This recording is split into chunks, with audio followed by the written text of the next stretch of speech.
on to some IC title stuff. Justin Parker sent us this. You cut away when I hit this Gatorade, okay? Yeah. My question for the Honky Tonk Man is a two-part question that I personally always wanted to know. The first part is, what was it like to lose your Intercontinental belt, the belt that you held for so long, to Jim Hellwig, the Ultimate Warrior, in such a short match? The match ended before his music even shut off. And the second part is, what are your personal thoughts on Jim Hellwig? He's very passionate with that question. That's a good question, and I appreciate it. What it was like to lose to the Ultimate Warrior, when I first knew that I would have to do that, I was somewhat in shock. And when I went and told Jimmy Hart that this was going to happen 3, 4, 5 months away, he was in shock, and it was kept a total secret from everyone. Everyone. No one knew but myself, Vince, probably close office people in Vince's circle, and Hellwig himself. And it was totally kept away from the public and kept away from the locker room. Even the locker room was shocked. My first impression was, are you kidding me? This fucking guy? But anyway, it worked out to be best for both Hellwig, myself, and for the office, because they got what they needed to get a push on a guy that was going to take over Hogan's spot. It made Warrior look good because he beat the guy who said, hey, I can't be beat. Nobody can beat me. And he runs out and he beats me. It was good for me because it went 13 seconds. And if it had gone longer than that, it would have exposed me as a guy that couldn't carry this guy. There's only one guy that could have carried him, and that would be Harley Race, I think. I mean, there's only, or Terry Funk or somebody, you know, one of those guys who could go out and pick a fucking toilet tissue up and make it look good. I wasn't that kind of guy. I was a razzmatazz, song and dance entertainer. That's what I do. I entertain. I'm not a wrestler. I learned how to wrestle, but I never used wrestling. So it was good for all three parties. Now, the length of the match, we should say, was your idea. My idea, because I felt Buddy Rogers, I think, had lost a match in Madison Square Garden in like 20 seconds or something. I'm not sure what it was. It was a very short period of time, but anyway, he had lost a match, and it did nothing to affect him. And me being a bad guy, the heel, the shorter, the better.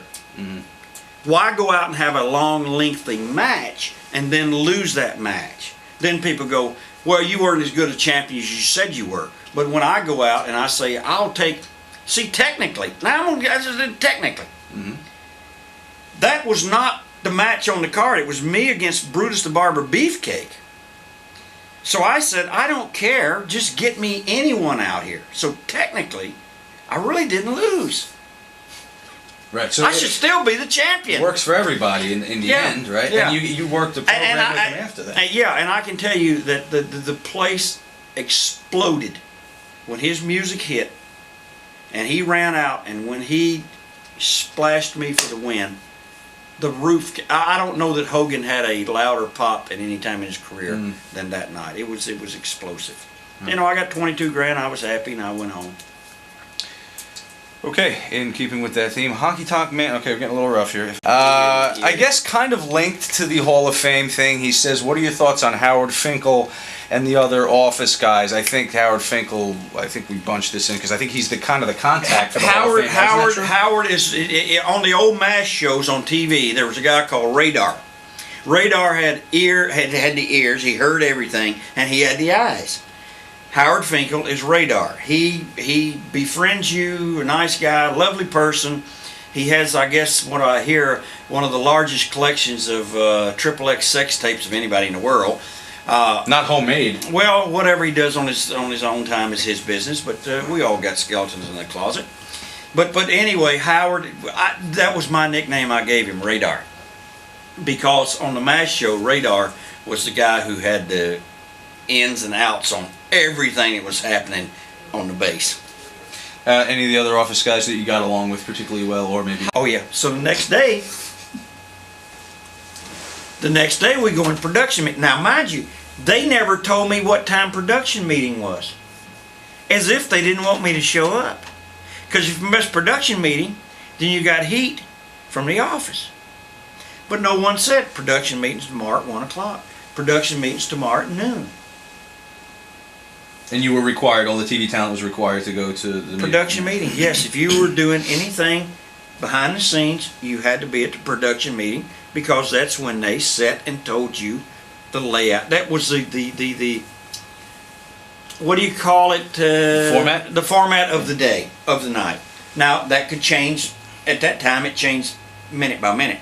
But it was the format. It was the index that you went by.